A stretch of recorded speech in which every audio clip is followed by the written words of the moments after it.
So hello, what's up mga ka-idol na nanasad ta sa bukid kay naglaglaag ta. Mintras naglaglaag ta, na ako'y nakitaan nga grabe pagkahinog sa prutas. Akong gidulitan mga ka-idol, tanawa makita mo ka-idol, sus grabe kahinog mga ka-idol og namulumpong sa kahinog. Tungod sa kadaghan mga ka-idol, Mao to, nakitaan ako ang tag-iya. Nananghid ko, ma'am, pwede ko mangayo anay mong prutas. Mao to ni ana sa dong pagkuha lang diha, bisag duha pa ka sa kubag imong kwaon. Mao to mga ka-idol, way pagduduha mga ka-idol. Akong gisiguro mga ka-idol ug akong gitanaw gyud ug unsaon pagkuha. Kay grabe na mulumpong man ni mga ka-idol. Grabe kahinog. Makita mo ka-idol, tagsar kay ni makita nimo. Kay sa bukid inani gyud ay no.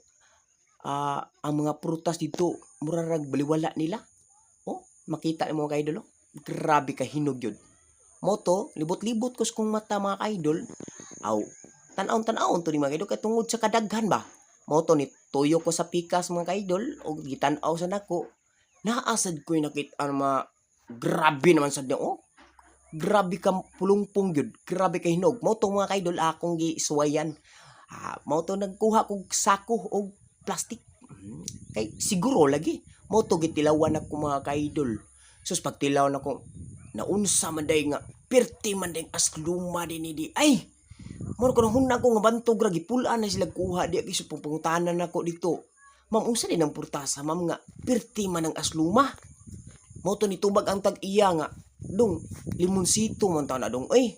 Kung nagtuom ko kyat-kyat ma'am kay ang kyat-kyat dito, ang ana man sa dugpurma. Unya, mahal ba kayo moto dadali ko? Sus pagkamalasa di ay nga, limonsito man din yung kagwang. So, kinsan mo tong nakarelate diha mga ka-idol bi?